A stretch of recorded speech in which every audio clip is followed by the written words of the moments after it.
Muy buenos días. Un día más, con la gracia del Señor, proseguimos con el comentario del Catecismo de nuestra Madre la Iglesia. Estamos dentro del artículo del credo, creo en la Santa Iglesia Católica. Hoy en concreto entramos en el apartado que tiene como título Origen, Fundación y Misión de la Iglesia.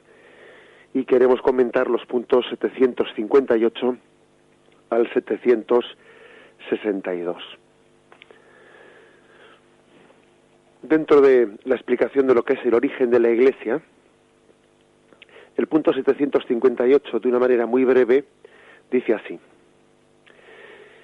para penetrar en el misterio de la Iglesia, conviene primeramente contemplar su origen dentro del designio de la Santísima Trinidad y su realización progresiva en la historia. Puede llamar la atención eso, ¿no? Alguno podría pensar, bueno, pues qué lejos nos remontamos, ¿no? Para hablar de la Iglesia estamos hablando, pues, de una imagen tan lejana como vamos a hablar del origen dentro del designio de la Trinidad. ¿Qué designios tenía la Santísima Trinidad para hablar de la Iglesia? Podría parecer que hablar así, pues, es remontarse a algo, pues, elevadísimo, ¿no? Alguno podría percibir esto como una imagen mística que casi nos desencarna de la realidad nuestra concreta y nos remonta a algo, pues bueno, muy místico, muy hermoso, pero muy lejano. Podría parecer eso, ¿eh? En esta mentalidad que tenemos tan poco contemplativa, tan practicista, bueno, porque parece que las cosas valen en la medida en que únicamente nos sirven para algo, ¿no? Pues uno dice, bueno, y ahora me hablan aquí de el designio de la Santísima Trinidad con respecto a la Iglesia. Podría parecer, como algunos dirían, un rollo o una evocación mística, o incluso a alguno le podría parecer que se está buscando, pues, como una razón de ser de la Iglesia, pues intentando justificar su autoridad, su razón de ser en una imagen mística. Pensamos así por desgracia, porque es que hemos perdido nuestra capacidad contemplativa y porque somos fruto de este materialismo en el que vivimos, pues valoramos las cosas únicamente en función del practicismo que tengan para nosotros, ¿eh? Desgraciadamente somos así. Pero es que todo en este mundo, no solo la Iglesia, todo en este mundo es un reflejo de lo que es Dios. Si todo ha sido creado por Dios, si todo tiene en Dios su origen, pues, como es lógico, todo forma parte de un plan de Dios. Aquí nada es casual. Todo tiene las huellas de Dios. Todo, en el fondo, es el reflejo de la Santísima Trinidad. Si la Santísima Trinidad creó el mundo por la exuberancia de su amor, pues lógicamente en todas las cosas que nos rodean, pues vemos como las huellas dactilares, ¿no?, de la Santísima Trinidad, porque forman parte de ese plan de amor de Dios. Luego, esto no es recurrir y refugiarnos en fórmulas lejanísimas, no, es examinar la realidad última de las cosas, la razón última de las cosas, su ser más profundo. Permitidme un ejemplo de por qué es tan importante, ¿no?, que el Catecismo diga cuál es el origen dentro del designio de la Santísima Trinidad, o sea, cuál era la intención que tenía la Santísima Trinidad a la hora de crear el mundo y en este caso concreto de convocar a la Iglesia, ¿no? Un ejemplo. Imaginaos que alguien pues os toca la puerta de casa y entonces resulta que te llevas la sorpresa de que alguien te ha traído, pues, un ramo de flores. Y es, bueno, pues la típica empresa que nos lleva a casa un ramo de flores que alguien, pues, ha comprado y lo ha hecho enviar, lo ha hecho llegar a casa. Y esa persona, esa mujer, imagínate que abre la puerta y coge el ramo de flores y le encantan, son hermosísimas, son muy bonitas, las coloca en un jarrón, pero bueno, ese ramo de flores suele tener una tarjeta. La tarjeta, sin mirarla siquiera, la tarjeta la tira a la basura, sin hacerle caso, y coloca el ramo de flores en el jarrón que, al fin y al cabo, adorna el pasillo, que es lo práctico, ¿no? Y dice uno, pero hombre, ¿pero cómo has hecho eso? Si lo importante de ese ramo de flores era la tarjeta. Lo más importante del ramo de flores ya no es que las flores sean preciosas y que te adornen el pasillo. Lo importante era quién te ha mandado ese ramo de flores, con qué intención te lo ha mandado, qué sentimientos tiene hacia ti. Claro, es que así es exactamente el mundo y el mundo y todo lo que nos rodea. Lo importante no es tanto el qué de las cosas, sino con qué intención Dios nos las ha dado. Y la Iglesia está formada, está convocada como un designio de la Trinidad, y como vamos a ver ahora, con una intencionalidad bien concreta, que es un designio de amor y de convocación y de comunión con Dios. Por eso tenemos que purificarnos de esa tendencia practicista que tenemos, que es que las cosas las valoramos en la medida en que me sirven para algo y no entendemos su ser más profundo. ¿Cuántas personas hay que se acercan a la iglesia únicamente, bueno, pero a mi niño cuando le dan la comunión, o cuando hacemos la fiesta, y cosas por el estilo, con una especie de utilización practicista sin ser conscientes de que nos estamos acercando, que en la iglesia no estamos viendo el reflejo del designio del amor de la Santísima Trinidad, que quiere convocarnos a una comunión con Dios. Bueno, pues por esto este punto 758 dice, vamos a comenzar diciendo que en la Iglesia tenemos que contemplar el designio de la Santísima Trinidad. El punto siguiente, 759, dice así: el Padre Eterno creó el mundo por una decisión totalmente libre y misteriosa de su sabiduría y bondad. Decidió elevar a los hombres a la participación de la vida divina, a la cual llama a todos los hombres en su Hijo. Dios dispuso convocar a los creyentes en Cristo en la Santa Iglesia.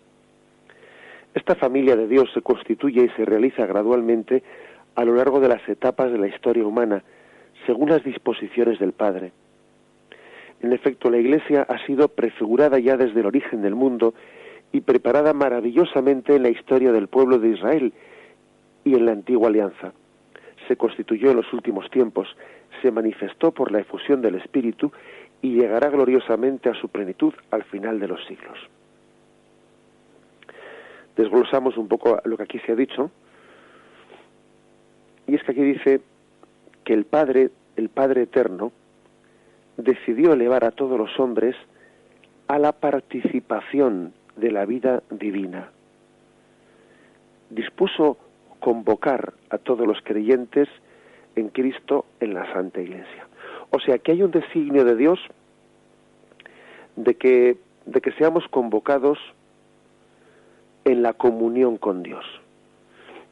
Dios es comunión. Dios es comunión entre el Padre, el Hijo y el Espíritu Santo.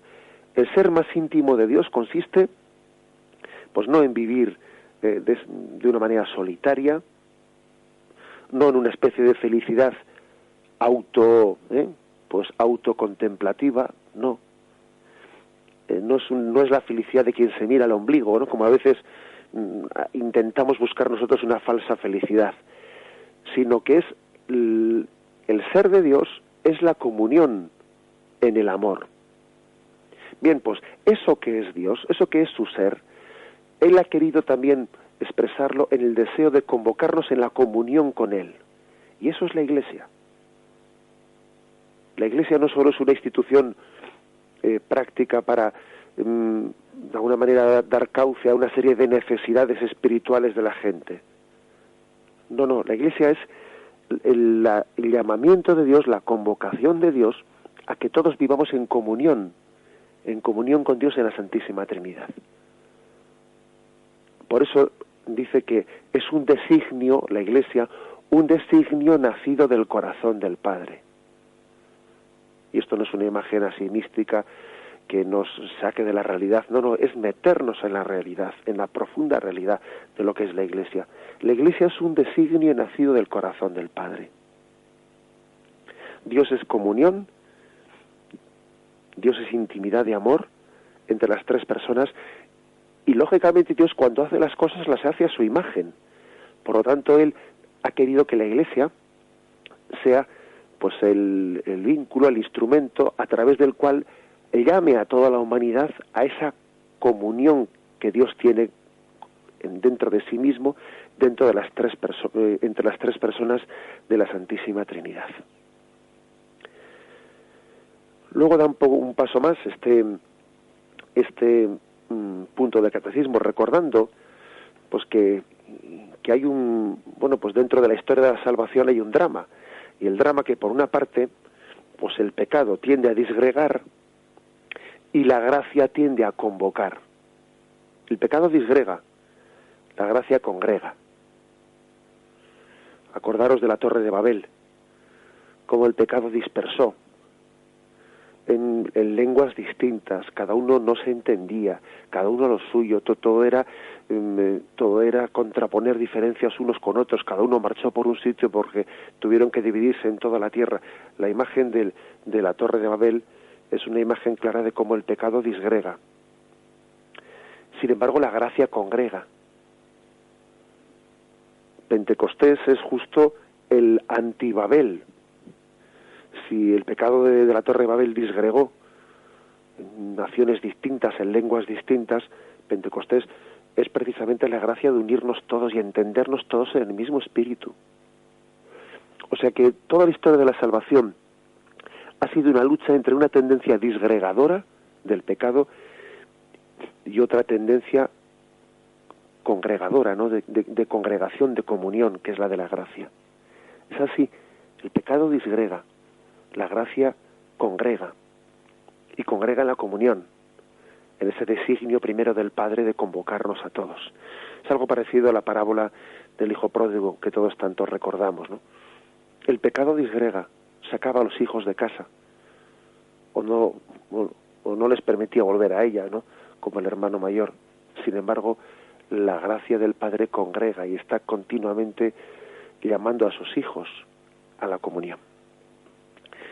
El designio, pues, del corazón del Padre es que todos participemos de la comunión intratrinitaria, y eso es la Iglesia. La Iglesia es la convocación de toda la humanidad a participar en esa comunión. Este punto del catecismo luego explicita pues que ha habido una serie de etapas, ¿no? Etapas de cómo Dios ha llevado a esto pues poco a poco, con esa pedagogía divina de adaptarse a nosotros y de hacer las cosas. Pues Dios no ha querido ser instantáneo, no porque Él no lo pueda hacer, ¿no? Sino porque Dios se adapta a nosotros en esa necesidad de crecimiento que tenemos, ¿no? De paso de la potencia al acto, y necesitamos tiempo, necesitamos purificación. Por eso Dios ha hecho las cosas poco a poco. Y dice que esa Iglesia ha sido prefigurada y preparada en el Antiguo Testamento, que luego ha sido constituida, dice, en los últimos tiempos, o sea, en Jesucristo ha sido constituida. Y luego dice que ha sido manifestada en la efusión del Espíritu Santo en Pentecostés, y que llegará a su plenitud al final de los tiempos. O sea, que habla aquí como de 4 fases, ¿no? Preparada y prefigurada en el Antiguo Testamento, constituida en Cristo. Tercero, manifestada en el Espíritu Santo a partir de Pentecostés. Y cuarto, llegará a su plenitud al final de los tiempos. Todo, pues, un designio, ¿no? Un plan de Dios para llevar a cabo lo que era, pues, sencillamente, pues, esa vocación de convocación, ser convocados a esa intimidad de Dios a imagen de la Santísima Trinidad. Alabado sea Jesucristo.